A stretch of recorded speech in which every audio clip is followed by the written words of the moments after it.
Does she want to come? All right. Hey, everybody. Happy Friday. We're wrapping up a board meeting here, and I wanted to pop in because I had some questions from even a board member about VOCA funding, and I've been wanting to do this, so finally I'm here because I have helped a client apply for and get VOCA funding, and I have been paid through VOCA funding for seeing a client. So I've been through the process, and I understand it now. Okay, so VOCA is the Victims of Crime Act. It's a nationwide, a federal law whereby if you are a victim of a crime, any kind of crime, right? So this could apply to you as a clinician if you work with rape survivors, child abuse, sexual abuse, kidnapping, breaking and entering, like any kind of crime, right? If people witnessed a robbery, could be anything, they would be eligible to apply for VOCA funding.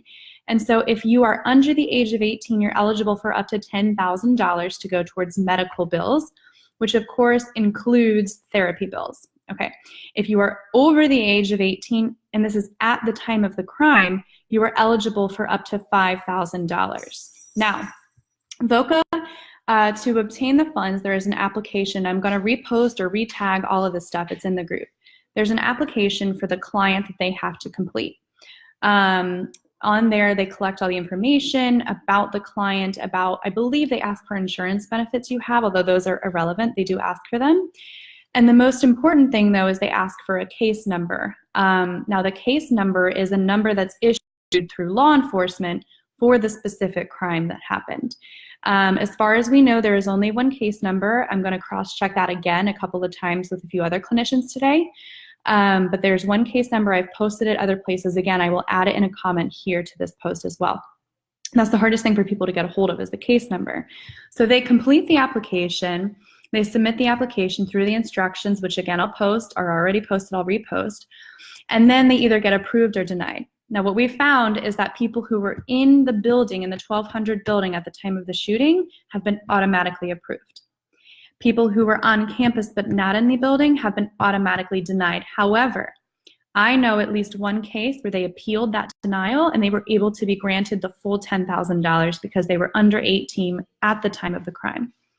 So this is what they're eligible for.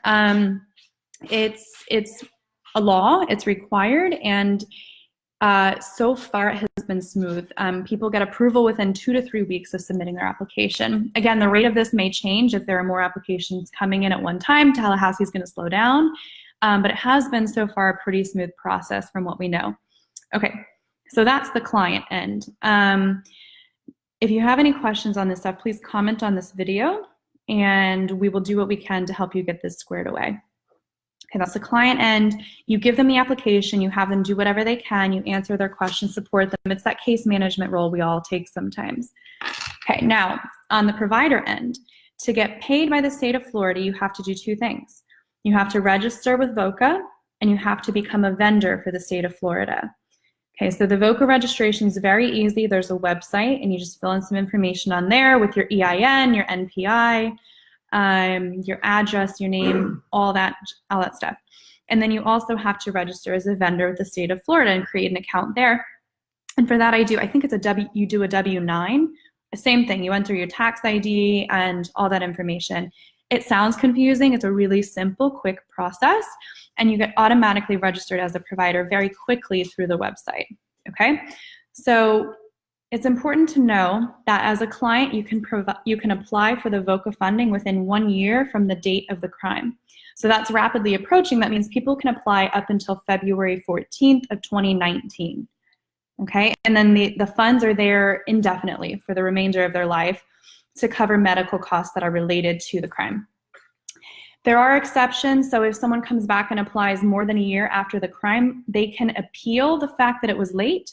They have to include a letter that describes why they're applying late for the funds and what they need. So I helped someone with another crime that came forward when they were triggered by this one.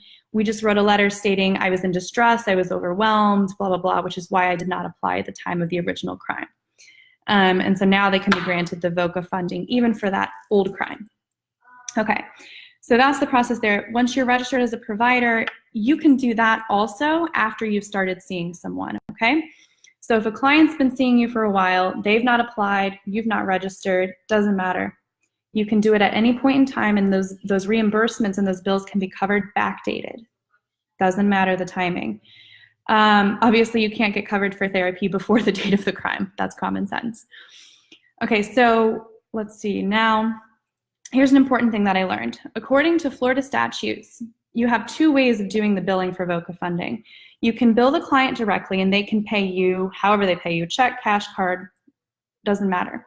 They can pay you your full rate, or if you've agreed on a discounted rate, they pay you that rate. Now, if a client has paid you and then they're eligible for VOCA, you have to be the one to then get reimbursed from the state. So when you go to get reimbursed from the state, you submit what essentially we know in private practice as a super bill, but it's not even that complicated. Put a diagnosis code, put what service you provided and the duration of it, put who it was, where it was, include all that stuff, your EIN, your NPI, and if you need a template for the super bill, let me know, I can share one. But it's very basic. And you send that out with what you fully billed to the client, what your full rate was that you billed. Now, if you're billing for reimbursement, the state will only reimburse 66% of what you billed. And you cannot ask for the remaining 33% to your client. So you're essentially flushing 33% of your bill rate, right? If you're asking, I'm sorry, I said this backwards. That's if you're asking for reimbursement if you have not had any money collected from the client. Okay, so if you've not collected money from the client, you want the state to pay you directly, you only get 66% of your rate. You can't ask for the 33%. It's done. It is what it is. Okay, now don't do some messed up things and go billing $250 an hour when your client contract says you're $150 an hour. Like, that's not cool. Follow ethics. Stay within those guidelines. Don't try to scam the system, okay? That's my recommendation. Now, if a client has already paid you for the service, right, and say they've paid a portion or a different fee or your full fee, they now can send the bill to the state. So you're going to give them the same form, the same super bill, date of service, type of service, diagnosis code, who was treated, and the duration of the service. And then all your information and where the service took place and all that stuff and the total bill amount. When they get reimbursed 100% of the bill rate. So if your session is $200, they get back $200. Okay. Now there are two ways to submit these bills. You can fax them, three I guess, fax them, email them, or mail them physically. I've been doing the email system. I was faxing for a little bit in the beginning.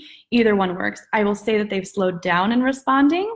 However, I have gotten paid for every service 66% of what I billed. And they just cut me a check and they mail it directly to my office. It's a good process. You may have to follow up a couple of times because they've slowed down, but that's how it works and you will get paid. Now, what I found works best is if you can get a hold of one person who's in the VOCA department in Tallahassee directly, find their extension and save their direct line information. So when you have a question or if they're not paying you back quickly or whatever it is, you can contact them. But that is essentially how it works. All the application information is in the group here. If you go to the files section, it has on there links for the application, where to send the application, where to send your bills. All of that is there. The case number is there. I will either, again, repost that or pin that or tag that so you guys can see it again. But that's how it works. Client applies within 1 year, eligible for up to 5 or 10K, easiest if you're in the building. They can get reimbursed for bills they've already paid, or the provider cannot charge them and then get reimbursed. If you don't charge them and you get reimbursed as a provider, you get 66% of what you billed. You send in a super bill, they cut you a check and mail it. If the client's already paid you, they send in the super bill, they get cut a check for 100% of what they've paid you. So that's it. Again, it might sound a little complicated, but this is something we're going to continue to see, and we need to be able to help our clients and be clear on how we get paid. That's an important part of the work. Okay, so if I've missed anything, let me know. If you're confused, let me know. I'm going to repost all of the application information, and feel free to reference this training or share it, or if you need it public or downloaded to share with colleagues, let me know. All right, take care.